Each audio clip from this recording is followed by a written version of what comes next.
What's up, everyone? Welcome back. And I'm David. If this is your first time joining us, take a minute to subscribe, hit the like button, help me out with the YouTube algorithms, and we'll make more content like this in the future. So what we're going to talk today about is what are some of the effects that are taking place with quarantining. We're going to look at it from my perspective. I'm sure it's going to be a unique perspective. Maybe a small percentage of people are going through the same scenario. But what it's like for myself quarantining and with my family when we're currently staying in a 2-bed, 1-room hotel. It's a little bit nerve-wracking. Short-term hotel stay with your kids aren't that bad, and that depends on the age group as well.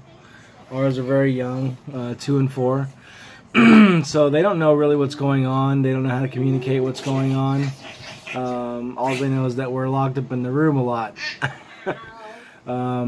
Yesterday, we were able to get out for a little bit, and but it was because it was a necessity. We had to leave. Finances are a little tight right now, with most of the banking institutions putting a hold or freezing my money. It's been really hard to do the things that we need to do, or actually provide the things that we need to provide for our family. So we had to take a little bit of a risk. It was a calculated risk, but at the same time, we were faithful that God was going to see us through on our journey, and He did, as always. So you always got to say thank you, Jesus, when He gets you through those things. If we went through it alone, I can only imagine how much more difficult it would be. But we were blessed, and someone gave us a check, and the only place we could go to cash it was at the bank that it was issued from, and the closest branch that they had to us was a little over 70 miles. And we had approximately about a quarter tank left in the gas tank, and we had to get there within an hour. They were closing at 4 p.m. And granted, we probably could have gone the following day, but we really needed stuff that day, yesterday. So we calculated the risk and prayed about it, and we made the journey. I felt we could make it in time, and my wife felt we could make it in time. So we left, and we got there with 5 minutes to spare. They cashed our check. Thank God, because had they not, we would have been stuck over 70 miles away from our shelter. So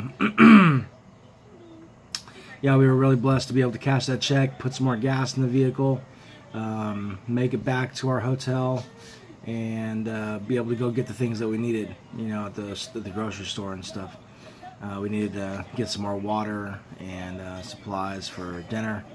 So we got most of our canned goods stuff, but living in a hotel, another effect that has, we really can't store up a bunch of food. So when everybody was hoarding everything, that made it really difficult for us, because we're only able to keep maybe a gallon of milk, maybe 2 gallons at most at a time. Couple cartons of eggs at a time, so about 24 eggs, which we're getting low on that too, but there's been a shortage at the stores. What's up, Madison? Huh? And talk about, the part where it's like nerve-wracking is, kids, they're nonstop all day long. But also what this does, it also gives me an opportunity to really see what, my wife was going through at home, raising 2 young kids and being a stay-at-home, because now that role is really reversed. My wife's job is essential, whereas mine apparently was not. And finding new employment that is good paying right now is few and far between. There's only a couple places really hiring, and they're only offering, $11, give or take. And when you have things like child support, they don't care if there's a pandemic going on right now. They don't care if there's a shutdown going on right now. They still want their payments. So, you know, if I don't find a job that's, you know, in the neighborhood of 15 to 17, you know, or upwards per hour, then I don't make enough to even be worth it to go to work a lot of times.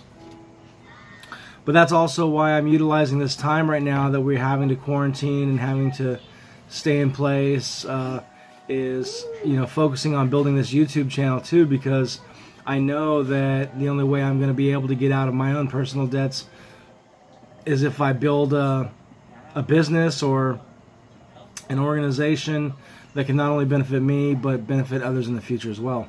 So this is going to be the start of my business as well. You know, I'm trying to advocate to people to start their own YouTube channels. This is the perfect time to start your channel. Focus this next few months on building content, figuring out what you really want to do, honing in on it, practicing it, and perfecting it. And that's what I'm doing right now. And we've got a little bit behind schedule here as far as what I wanted to be posting, you know, 3 times a week. I know I can still post 3 times this week, but it's not going to be on the schedule that I had set aside. I was trying to post, you know, Monday, Wednesdays, and Fridays, leaving my weekends open and a couple of days during the weekday open to spend time with my family.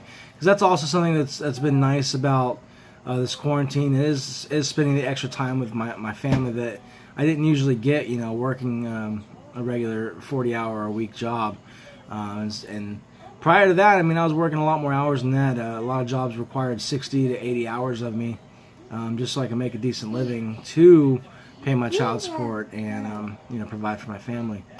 So now to compensate for that, you know, here on YouTube, I have to produce somewhere around 100,000 views per month to equivalent what it would take a 40-hour, you know, work week. So as long as I'm hitting that threshold per month, then I'll make the enough money to keep on doing this full time. And eventually, you know, when this thing builds steam and gets bigger, because you guys are going to see so much more come from this channel than just me sitting here talking to you guys about topics. I'm actively trying to buy property to turn them into affordable housing for people. Whether that's going to matter or not here in the next couple months, we'll see. So that's why I'm just focusing on keeping the content coming right now. Whether it's talking about some topics that are going on right now in my life. That's pretty much primarily what I'll be centering it about, what from my perspective of things. You know, even while I'm taking these videos, I still gotta watch for my kids because they like to get into stuff. With a hotel room, you know, I've tried to optimize our storage space here, and you know, initially we've got our entire life here in this room. You know, I did a pretty good job yesterday of tearing the entire room apart and kind of playing Tetris on where things should go. Where I'm sitting now, there used to be another table right here next to me, and it was like an L shape along with this table that I'm sitting in front of, and it was just taking up too much walkway space, so I ended up moving it and making better space of it. So now I've got a little bit more walk room, the kids got a little bit more play area, and hopefully that'll free up some space for us, because before we were real tight quarters. No matter which part of the room we were in, it was tight quarters. If 2 or more people got into that one little spot, it was like, you know, shoulder to shoulder, like, come on guys, we need some space here. But then opening up this space here now has been really beneficial. I'll show you. I'm like looking at it. But yeah, there used to be a table right here that would go out that way towards the beds. And so I moved that over in the corner over there. And got some stuff on top of it, got some other stuff underneath it, but it's a little bit more organized. Better feng shui for the room. But yeah, you know, initially, and we took all this stuff out of a 2-bedroom small apartment when we left Texas, you know. Big old huge truckload, and we've obviously accumulated a little bit more since then.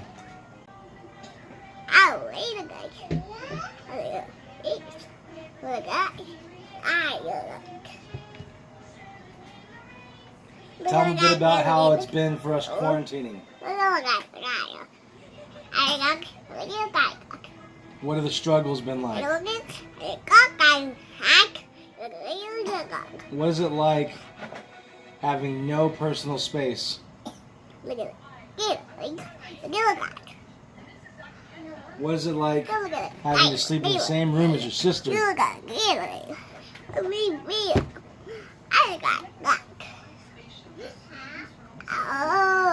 What is it like having to sleep in the same room as your parents?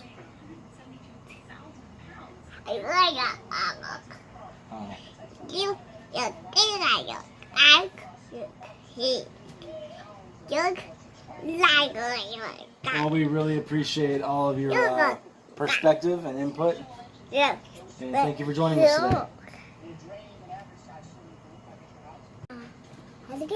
Hi, Madison.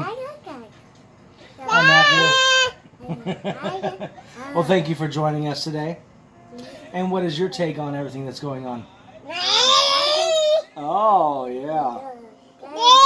Have you been enjoying your time isolated with your brother? Huh? Tell everybody.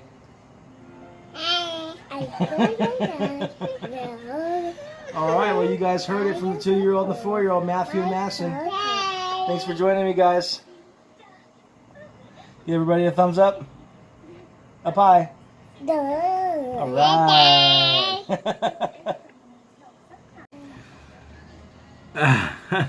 My kids are priceless. So that's, one thing that was difficult about making vlogs too, or even just updates or conversations. With my kids here, I was always having distractions, and so that can be difficult to try and make your videos with those distractions. But I figure, I'm not going to get much extra time away from the kids right now because I'm primarily watching them. So if I'm going to continue to make videos, I got to make them whether they're here or not. And so I'll apologize about anything in the background. You may hear them being loud, but hey, that's kids for you. But no, it's really a blessing though. So I shouldn't mind all that much to be able to spend the time with my kids, and they get to see what I do now too. It's not like I was hiding it before, but I was always like trying to get into an atmosphere where I had no noise, and I realized that's like almost next to impossible sometimes. Even when you're doing vlogs like out in public, you're never gonna get the perfect scenario where it's just you and the outdoors. It's always somebody around. You got to get used to that if you're gonna be in front of the camera making videos. Is outside distractions. Either you tune them out or you just be interactive with them as they come. And that's what I do. Is I try and be interactive as they come. I just take a second and give them some attention. Because really, after all, that's all they're looking for is just a little bit of attention. Other than that, I mean, they got plenty of entertainment. We do a lot of activities during the day for them when I'm not doing things like this. They'll either watch a movie, or we've got this easel with a chalkboard and dry erase board that they can draw on. If not, they've got paper drawings and stuff like that they can color with. And once in a while, my phone has a learning app for the kids, so I let them use the phone once in a while. But I try and limit that stuff because they get really attached to it really quickly, and the separation is really, really a tough thing. I don't know if you guys experience the same thing with your kids, but getting them to separate from digital devices has been a chore, yeah, to say the least. My little girl is an eater. She doesn't eat big portions, so she eats smaller portions throughout the day. And yeah, so the mornings I'm either making them pancakes or eggs, or like this morning we're having cereal, and she just wanted some more cereal. So I set her up with some more cereal. So to get back to our topic at hand, how does this quarantine affect us at home? It's also affecting our personal relationship between me and my wife. We don't get much time between ourselves to talk or catch up with each other, hang out, and spend much time with each other. So that's definitely taking a toll. But that might be changing pretty soon too, because things are rapidly evolving in my wife's job, and she may be making the tough decision of having to resign from that position because certain things are being risked at her job for health reasons and sake. And we're worried about that, because we're trying to take advantage of the time that we have right now to be able to save up some money so that when this whole thing is over, that we can be able to have money saved up to get more permanent housing for ourselves, whatever or wherever we think that that's going to be the best move. We may end up taking this show on the road because we're not quite sure of how this town is going to rebound. I'm not one to stay on a sinking ship. I am definitely a problem solver, but if I think that the problem can't be solved, then I move on, because if you get stuck on a problem that can't get solved, you too may run the risk of potentially going down with that sinking ship. And that, for us, I don't believe is an option. When you have 2 kids, you want better for them, and this hotel is temporary for us right now. We don't look at this in any way as permanent housing. I am looking into more mobile housing for us. That's in light of these type of situations and scenarios that happen, we can pick up and go to. So there's this other company that I want to get started, which I kind of already started it in some ways. It's called U.S. Overlanders, and it's fitting in the genre right now that is starting to get really popular. But what that is people that are going on the road, camping, and making it a lifestyle. Now, is this something that's going to be long-term for us? Probably not. But it is something that I want to do before potentially every single park in America gets closed, or, all of the BLM property is closed permanently. We don't know if that's where everything's headed, but it potentially could. And there's still a lot of adventures that I feel our family has left to see and seek out. And so I'm going to try and make some modifications to our truck. Our truck is a 4-wheel drive, so we can make it a little bit further than most average Americans. It's really beneficial to have a 4x4. And while it might not be practical for everyone as a daily driver, I see it as a necessity for us, especially when we're talking about survival. And I still want to be able to make a video for you guys about what we're planning on, taking with us in the event of having to just straight up bug out. So we'll be making bug out bags for not only ourselves, medical bug out bag kits, what we think are essential things to take with you when it hits the fan and it's time to go. Okay. I've been feeling like that when I was living in California 10, 15 years ago, that it was literally time to pack up and go, because when it hits the fan, that's going to be the last place you want to be, is in these densely populated cities and towns. And as you guys know, California is well overpopulated. And we didn't know where we really wanted to be, so that's where overlanding really is a benefit to us, because we can go out and seek new places, but still have a place to live and still have shelter as we travel. And overlanding rigs don't only consist of having a rooftop tent, but they consist of having a mobile kitchen with you, a mobile refrigerator. I mean, the whole 9 yards. It's where you can just survive out of your vehicle.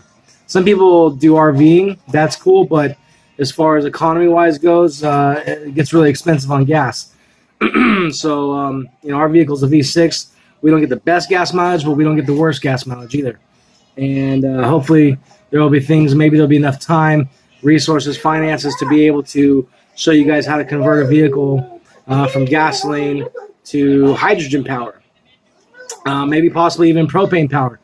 But initially, it would be nice to have a vehicle that ran on something that is easily findable, because if it really hits the fan, I mean, how many gas stations are really going to be open or even have gasoline left for us?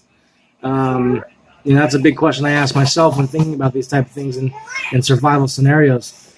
So to be able to say have hydrogen power where you're relying on your fuel being water, that's brilliant. All you got to do is find a water source along your travels to be able to replenish your fuel, and that's, I think, more self-sustainable than fossil fuels. Why we haven't converted to that fuel 100 years ago makes no sense to me, but at the same time, looking at it from an oil perspective, yeah, I see why oil businesses have suppressed water hydrogen technology for so long, and now they only really want to implement it when it benefits them. But there is do-it-yourself type of ways to convert most vehicles into a hydrogen-powered, self-sustainable vehicle for yourself. So hopefully we'll be able to get a chance to showcase that a little bit. I also want to start up a fabrication business, and I don't know where I want that business to be located. I kind of have a general idea. It's a little bit more westerly of here. I was thinking possibly Nevada for that, but I'm not quite sure how that economy is going to rebound as well. So I'm waiting to see how that economy rebounds before I consider starting that up. But these times can make or break us. If you sit here and look at all the negatives and stress out about all the bad things that are happening in the world, you're going to lose everything. But if you think of how you can, solve these problems, not only personally at home, but, for your neighbors and your future generations, then that's what's going to help us bounce back a little bit quicker. If we just sit back and do nothing, then nothing's going to happen. So we all have to take action in some which way. And some of us is to encourage the rest of you too. Maybe you think it's hopeless, to do anything to prepare. But I think not. I really think not. Too many times in history, people have thought it was the end of times, and they were wrong. Here we are in 2020, pushing forward towards 2021. So, you can sit here and think it's end times all you want, and it may be. I read Revelations. I've got the Bible in front of me right now, open to Revelations, in between chapter 9 and 10 right now, and it's talking about how, a third of mankind will be completely killed, gone, erased off the earth. And we're seeing that with all the different things, not just this virus and pandemic that's going on right now, but with cancer and influenza and HIV and hepatitis C, and the list goes on of things that kill millions of people, not just in America, but worldwide every single year. And yet somehow we don't shut things down over all those, pandemics. Those are things that are worldwide as well. Cancer should be considered a pandemic. It's everywhere. It's in our food. It's in our water. It's being fed to us every single day. We're being exposed to it every single day. Cancerous materials, cancerous foods. And we're taught to depend on these things, and we shouldn't. We should depend on our human nature to hunt, to fish, to forage. If we don't start getting back to providing for ourselves, if we're always worried about providing to the world, we're going to destabilize further and further until there is no coming back. Everyone relies on these grocery stores to feed them. What happens when those things disappear? The stores, if this pandemic has shown us anything, as these stores cannot withstand just a small population of people coming in and hoarding supplies. What are they going to do when the masses come in? It turns into riot, looting. We all either need to get back to work, figure out how we can make this economy sustain together, how we can coexist without affecting each other in such a way that it kills us. But yeah, people need to start getting back to our roots. And so I'm very skilled in farming, hunting, gathering. So maybe I'll do some videos on how you can do that for yourself in your backyard, in your front yard, whatever, in your closet. I mean, there's so many different ways that you can farm and produce fresh vegetables and fruits for yourself and your family, and sometimes your community.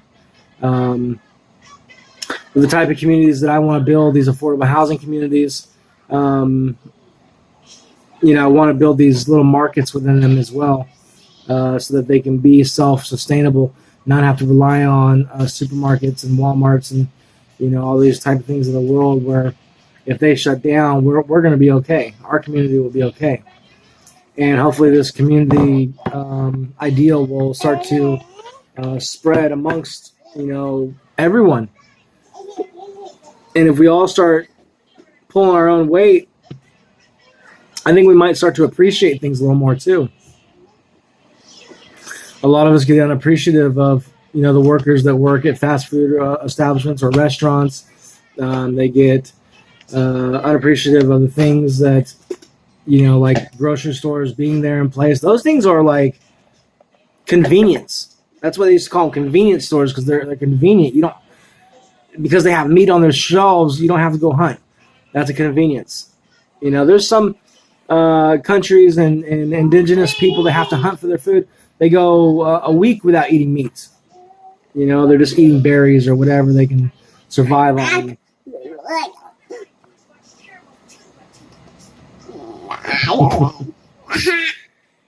And, drugstores, convenience, everything is a convenience to us. And I think we fail to realize that sometimes. Is that all these things that we're seeing disappearing can eventually cause a third of the people to die off because they just don't know how to take care of themselves. If you do not know how to take care of yourself when everything crashes, you are going to die. And probably one of the most painful deaths. Dying from hunger is not an easy way to go. Dying from thirst is not an easy way to go. Dying without medicine is not an easy way to go. It's just so many things that we take for granted every single day. So appreciate what's left. And if you want to see it come back, all these conveniences, then you need to start talking to somebody. I don't know if it's going to be our governors or our president. We got to start calling their local offices and letting them know what this is doing to not just our economy, but to our home. We might not have a home left because we can't pay for it because we're not going to work. He just extended it. President Trump just extended us in quarantine and isolation until the end of March. That's crazy. Another 30 days? We're going to have a hard time bouncing back from the first 30 days or first 2 weeks. How are we going to make it another 30 days? I just drove through town yesterday and seeing how many things were closed was just, baffling. Like, wow, what are these people that were working here doing now? Yeah. What are these people doing, Matthew? They had jobs before. Now they don't. I heard that Walmart, they're hiring like 150,000 new employees, but I'm like, that's a drop in the bucket to compare to how many people are losing their jobs right now. And what, everyone's going to work for Walmart for $11 an hour or sometimes worse wherever you're from? That's craziness. I made a post on Facebook yesterday about how, if we don't get back to work soon, how this is going to affect our economy. And the only people that are going to benefit from times like this are the elite 1%. The rest of us, doesn't matter whether you're middle class or you're low income, you're in poverty, we're all going to be on the same ship here pretty soon. The only people that are thriving right now are the super rich that they call the 1%. They're fine. They've got their bunkers with years full of food. Okay? They've already had the resources for the last 10, 20 years to be able to stockpile because they knew this was coming. Bill Gates said, Jesus, it was like 6 months ago or something, maybe even a year ago. Don't quote me on the time frame, but he said it previous to this virus coming out that we have to worry about a virus like this more so than we have to worry about a nuclear bomb attack or a terrorist attack. He was more afraid of biological warfare than he was of a nuclear threat. And that's why he has a bunker at every single one of his homes. That's why he just currently resigned from his position at Microsoft so he could go underground and wait this thing out. He's got special Swiss filtration that will keep him, completely quarantined from the rest of the world however long he needs, because he's got billions of dollars, one of the richest men in the world. Forget even a man or woman. I mean, he's one of the richest people in the world. Well, he's in the top 5. So, people like that, they ain't stressing this thing. And they act like they care about us, but they don't. They're manipulating us. This is a thinning of the herd, and it's already been happening before this. Now it's just starting to catch up to people. They're starting to realize now. People still are sleeping, though. People are still not awakened to this. They just think it's going to pass, and maybe it will. I hope it does. But if it doesn't,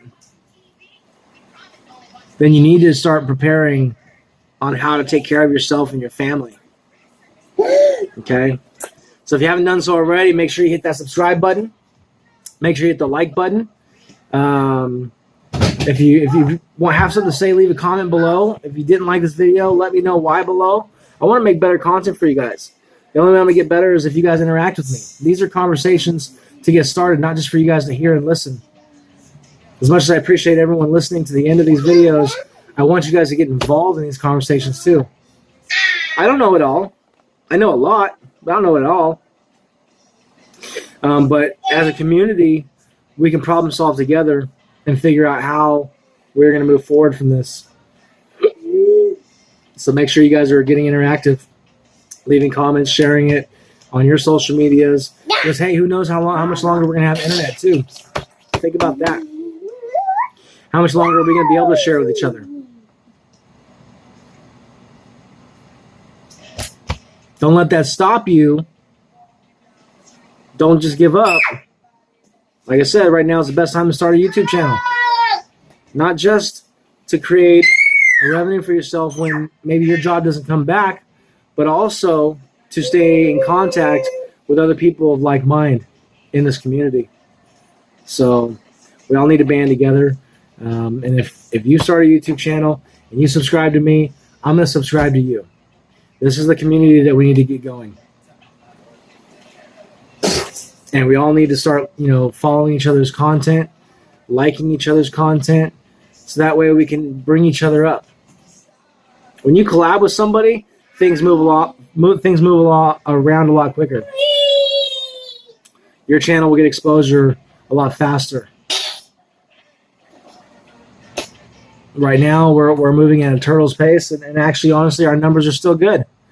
I've got something like 19 subscribers on this channel. Thank you for every single one of you guys.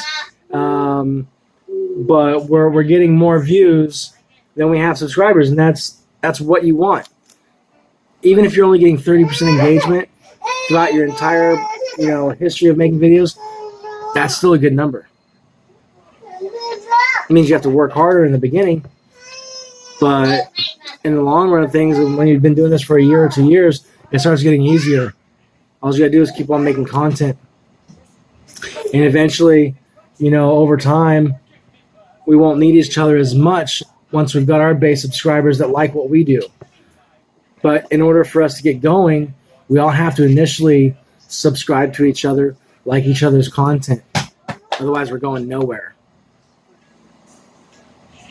I'm actively in the YouTube community out there watching other people's videos, commenting, liking, subscribing. And people think that doesn't do anything, but it does. It brings more awareness to you. Someone maybe sees your comment, agrees with what you said. They go look at your content, and they like what they see. They subscribe. And every little bit counts and goes towards your long-term goals. They're protesting. So it's time to go, guys. Thank you for joining me. Hit that subscribe button, smash that like button, share, comment. We'll catch you guys next time. Thank you for joining us. Peace.